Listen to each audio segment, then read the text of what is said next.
This is Kyle Stavely, and you're watching Stavely's Southern Outdoors.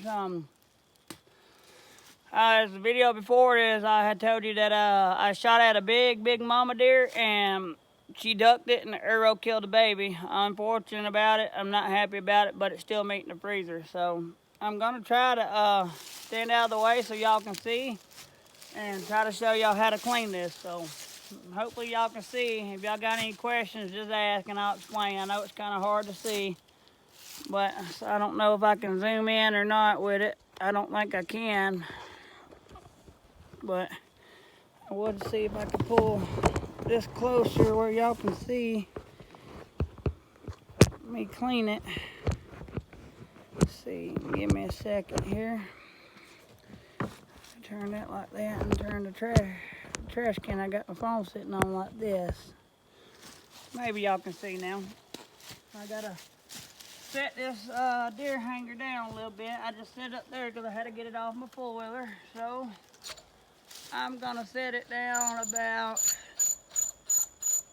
I don't know, say about maybe that far where it's comfortable for me to get to.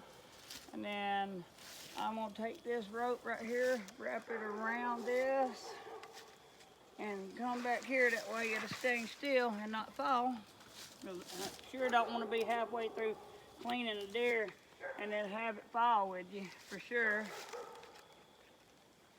So I'll wrap this back around and then tie it off up here.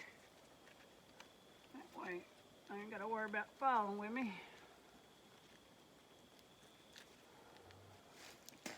I'd like to give thanks to my brother Tyler Stavely for giving me the trolley system, because I didn't have one. Alright, first thing I like to do with this deer, since you know all this meat wouldn't ruin, you like to bleed them out. So I come right here at the throat, if y'all can see that, right here at the neck, and then I will cut the neck, that way it'll bleed out. So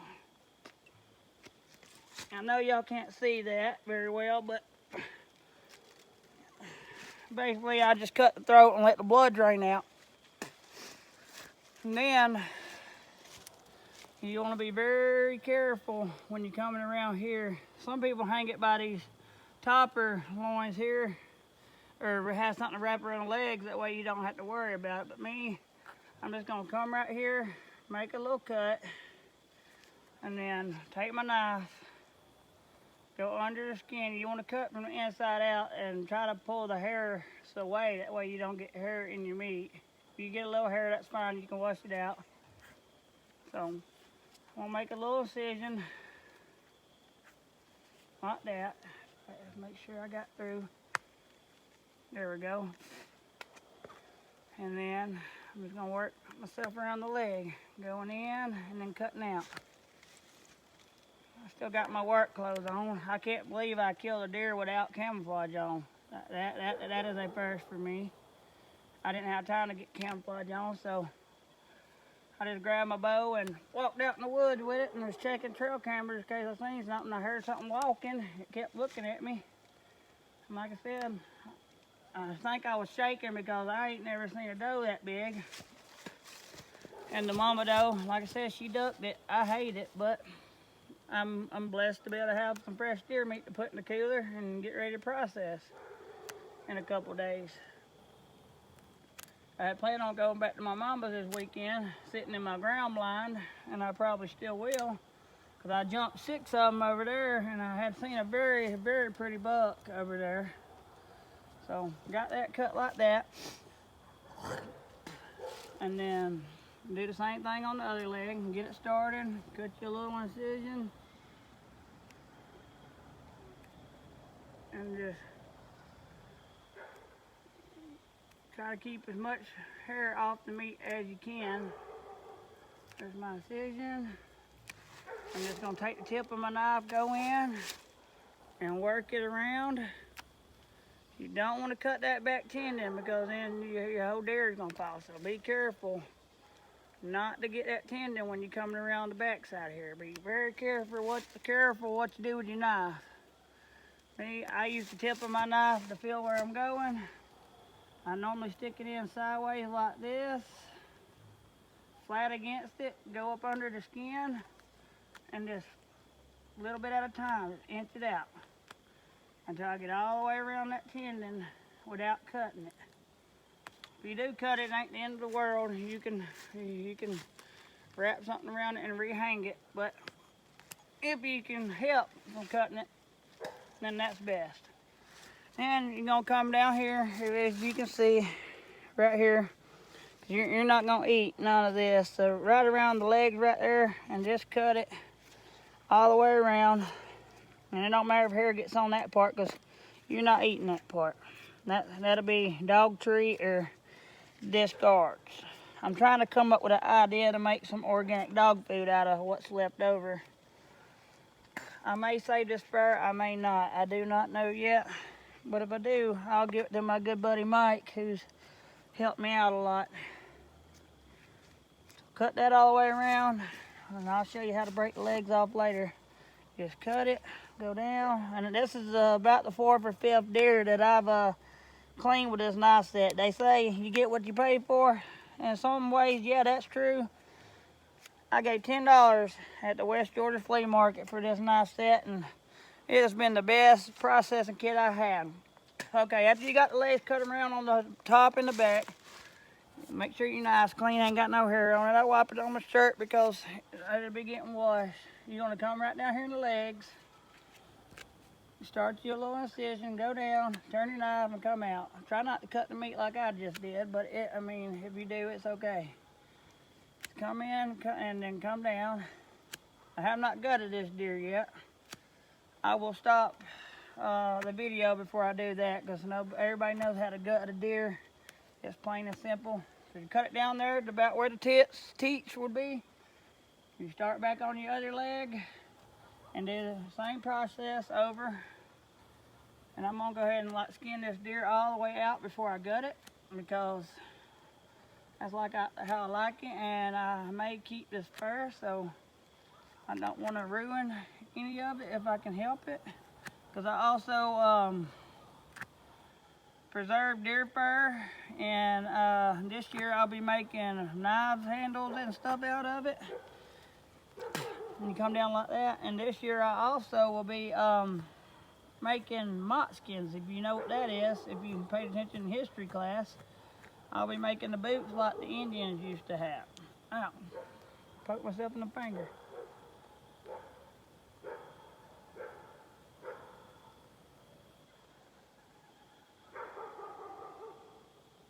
Now you don't want to do that, but I hear something, and it sounds like the mama deer coming back. I hope not, because I'll shoot the mama deer.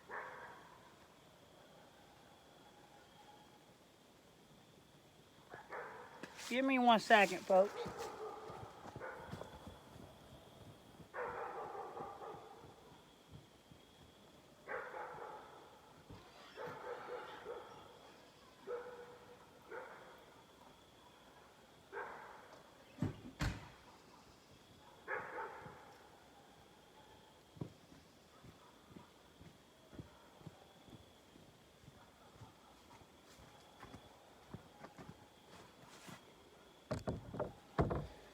Sorry about that, y'all. I don't know what that is walking back here. It's making me uneasy.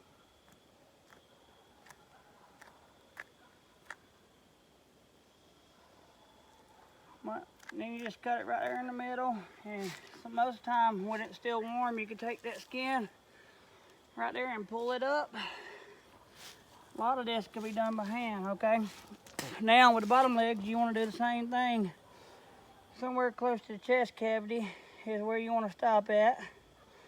Take your knife in there sideways, go down, pop it out. Do your best not to cut your meat. Especially if you mess up and get a little deer like I did, you want to save as much meat as you can, which would be real tender. If you ain't got access to a deer processor or whatever, you can put it on ice and salt for a couple days, change the water out daily, and that takes a lot of the wild taste out of it. Being little, I don't think we're gonna have that problem. But if we do, I'm already planning for it anyways. So there you go, just come straight up the arm, straight down here to the chest cavity, and I'm gonna try to meet where I stopped my other cut at. So I normally pull it out, and you wanna watch your fingers. I'll stick my knife through and cut it straight through. Now you got a full even cut. Okay. Now, come back up here to the stomach without busting it. You get your finger up on there. Start your little incision going down. Wipe your knife off if needed. And then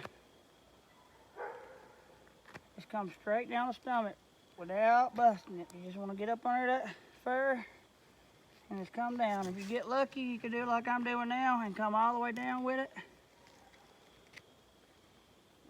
Do your best not to get your meat. But if you do get a little bit of meat, it's not the end of the world. Okay, so now I got that part done. I know it's hard to see y'all, but I hope that y'all can see somewhat I'm doing. See if I can point the camera up a little bit so y'all can see a little more what I'm doing. I know it's hard to see now. You start up here and just basically put a little pressure on it. Let your knife do all the work. And with this deer being so small, I probably don't even have to use a knife. I will to get started, but then I'll start pulling it by hand here in a minute, just like that. Let me set my knife down and show you. On some deer, you can take just with your hand and take the fur and just pull it. And then you get right here to the tailbone, and I probably need to pop my other knife out for this. Just cut that tail right there, and it should pop right out just like that. And then any meat hanging with it, you want to cut it, because if you're gonna do like I'm gonna do and save the fur, then you don't want to have much meat on it. It'll be less that you have to clean. So, just apply a little pressure and cut down. Not that line. I take it from the front here and cut some of that fat off. And then should be done with a knife there. And just take and basically peel it down. And if you're using a knife, you skin it down too. Skin it down just like that. Yeah, you can see the arrow messed some stuff up in that. It messed up some of my tenderloin, it looks like, or my shoulder one. But basically, you pull it down, you come here, keep pulling it down, pull it off the legs here. Just peeling it off. Just like peeling butter. I probably won't save this fur because I'll save the tail, but this fur got pretty messed up from the shot placement because I didn't place it where I wanted to. And take it around the leg and pull it down, as you can see, like I'm doing. Just pulling it down. And then keep on pulling till you get it to wherever you're gonna stop at. Oh, and me, good old neck roast is good. For making roasting potatoes and stuff like that. So I'll take and I'll pull it down as far as I want to get it down to. I'll take my knife, it gets a little harder at this point, and I'll cut it a little bit until I'm about comfortable to where it's at. Like I said, it's a little deer, so I want to save every bit possible that I can. So I'm just applying a little pressure and cutting it down. So I'm gonna stop right here. So I'm gonna take my knife, my bigger knife that I just used to cut the tail, and I'm gonna cut around the neck meat right here. Cut it all the way around. You're gonna have some blood come out of the esophagus. And Basically cut it, and you can cut through that vertebrae of the neck bone. And then just cut it. You don't want to use your skinning knife because you'll dull the blade. A lot of people use a sawzall, but me, I take it like that, and then after you cut it, you can take and just not get blood all over you, and bam, just like that, you got the head and all that off of it. So I'll set that aside to discard momentarily, and that's how you clean a deer. It's the same with a big deer, little deer, you know, basically same with a hog, basically with anything you clean. But thank y'all for watching, and if you want me to do any other videos you have in mind, just let me know. I'm gonna get the gutting this deer and processing it, and then get ready to bring my cooler out here. So I appreciate your subscriptions. I appreciate your support. Any questions, leave it down in the comments. If you like this video, unfortunately it was a small deer, but if you like videos of me showing how to process, clean stuff, leave it down in the comment, hit that like button, tell me what videos you want to watch. But this is Kyle Stabley, and you're watching Stabley Southern Outdoors. Until next time, I love you, I appreciate you, stay safe, and God bless.